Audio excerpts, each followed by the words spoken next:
الحمد لله وصلى الله تعالى وسلم وبارك على رسول الله محمد وآله المهتدين بهداه من الصحب والأزواج والقرابة والتابعين لهم بإحسان إلى يوم اللقاء.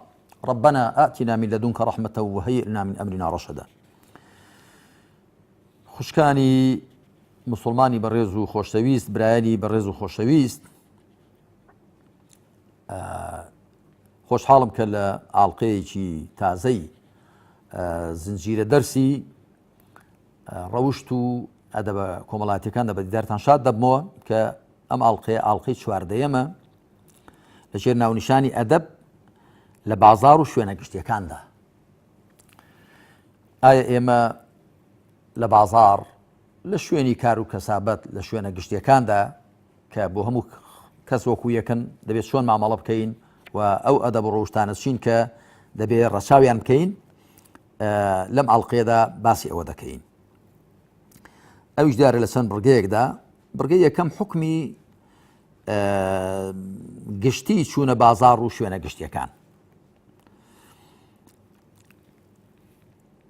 خوای پەروەردگار لە سوورەتی نور ئاەتی 29 دەفەرمێ لا جناح عليكم أن تدخلوا بيوتا غير مسكونة فيها متاع لكم والله يعلم ما تبدون وما تكتمون. گوناحتان ناگاتێ کە بچنە ماڵانێکەوە، بچنە چەند جێگە و ڕێگە و شوێنێکەوە کە کەسیان تێدا نییە، واتە کەسی نیشتەجێیان تێدا نیە، بەو واتایە هی کەسانێکی دیاریکراو نین و لەوێدا بەهرە وەربگرن. خوش دەزانێت چی ئاشکرا دەکەن و چی پەنهان دەکەن. زانایان دەڵێن بیوتن غەیڕە مەسکوونەتین، لە تەفسیرەکاندا دەڵێ وەکو خانات، کاتی خۆی لە جیاتی هوتێل خان هەبووە و ئەو شوێنانەی کە شوێنی گشتین بۆ ئیسراحەتی خەڵک، بۆ تێدا مانەوەی خەڵک. کەواتە بیوتن غەیڕە مەسکوونەتین واتە ماڵی تێدا نیە، ماڵ و حاڵ و عائیلەی تێدا نیە. ئەگەر نامەرجی هیچ کەسی تێدا نەبێ، خۆ ئوتێل خەڵکێکی هەر تێدا هەیە سەرپەرشتی دەکا و هەروەها شوێنە گشتەکانی دیکە. خوا دەفەرمێ گوناحتان ناگاتێ کە بچنێ ئەو شوێنانەوە و لیان بەهرەمەند ببن، بەڵام خوا دەزانێت کە چی ئاشکرا دەکەن و چی پەنهان دەکەن، بزانن چۆن دەچن و چۆن مامەڵە دەکەن. ئەوە بەنسبەت حوکمی گشتی چوونە ئەو شوێنانەوە. هەروەها لەو بارەوە لە سوورەتی ئەلجوموعە ئاەتی 9 دەدا خوا سوبحانە وتەعالا بانگی ئێمەی بڕوادار دەکا، دەماندوێنێ دەفەرمێ يا أيها الذين آمنوا إذا نودي للصلاة من يوم الجمعة فاسعوا إلى ذكر الله وذروا البيع ذلكم خير لكم إن كنتم تعلمون فإذا قضيت الصلاة فانتشروا في الأرض وابتغوا من فضل الله واذكروا الله كثيرا لعلكم تفلحون. أي أواني بڕاتان هێناوە. ئەگەر لە ڕۆژی جومعەدا بانگ کرا بۆ نوێژ، ئێوە بەرەو یادی خوا بڕۆن بە خێرایی، بە جددی و دەست لە کردن و فرۆشتن هەڵبگرن. ئەوە بۆ ئێوە باشتر ئەگەر بزانن. هەر کات نوێژ تەواو بوو بە زەویدا بڵاو بنەوە و لە بەخششی خوا داوا بکەن و زۆریش یادی خوا بکەن بۆ ئەوی سەرفراز بن.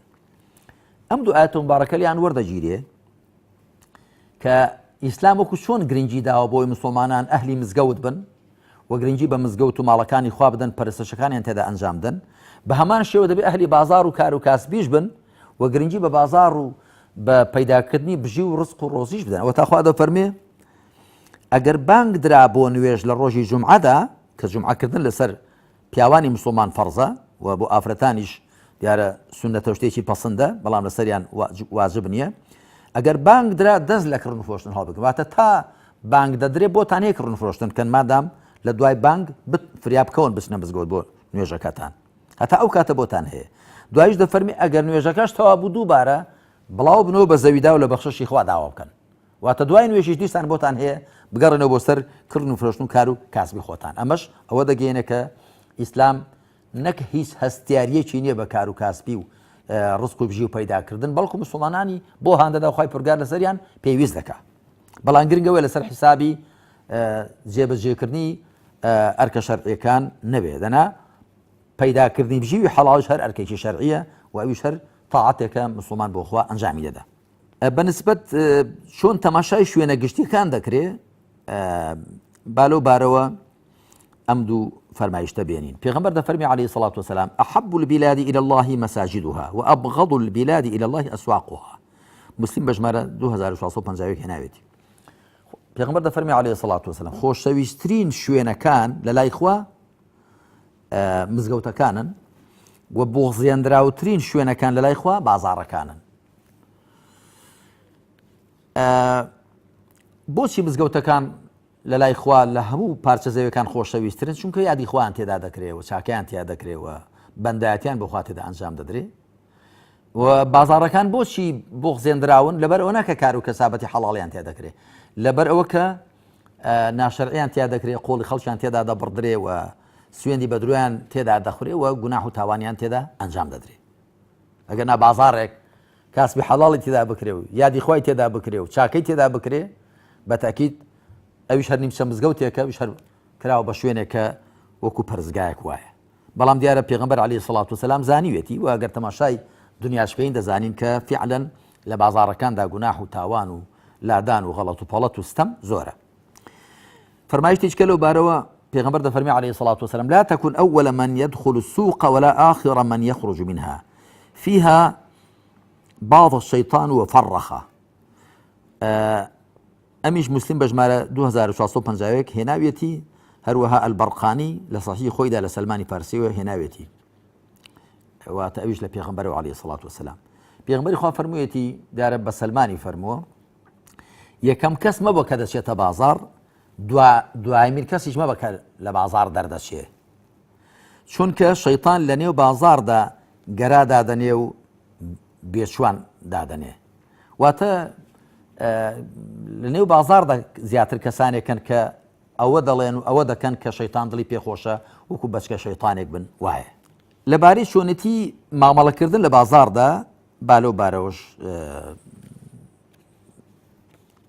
ئاماژە بە دوو فەرمایشتی پێغەمبەر بکەین عەلەیهی الصلاة والسلام. یەکەمیان پێغەمبەر دەفەرمێت من حمل السلاح من حمل علينا السلاح فليس منا ومن غشنا فليس منا. ئەمە مسلم بەژمارە 101 هێناوێتی. هەر کەسێک چەکمان لە دژ هەڵبگرێ لە ئێمە نییە و هەر کەسێک فێڵمان لێ بکات لە ئێمە نییە. فێڵمان لێ بکە واتە لە کار و کاسبیدا قۆرت و پێچ و غەش و خیانەتی هەبێ، ئەوە لەو کردەوەیدا لە مسڵمانان نییە، نەک لە ڕیزی ئیسلام یەکجاری چوو بێتە دەرەوە کافر بوو بێ. واتە مسڵمان غەشاش و فێڵباز و قۆڵبڕ نییە، ساختەچی نییە، مسڵمان ڕێک و ڕاستە لە کار و کاسبیدا. با تەماشای و فەرمایشتەش بکەین. عن أبي هريرة رضي الله عنه أن رسول الله صلى الله عليه وسلم مر على صبرة طعام فأدخل يده فيها فنالت أصابعه بللا فقال ما هذا يا صاحب الطعام؟ قال أصابته السماء يا رسول الله صلى الله عليه وسلم. قال أفلا جعلته فوق الطعام حتى يراه الناس من غشنا فليس منا. مسلم بەژمارە 102 هێناوێتی. ئەبوو هورەیرە خوا لێ ڕازی بێت دەڵێ پێغەمبەری خوا عەلەیهی سەڵات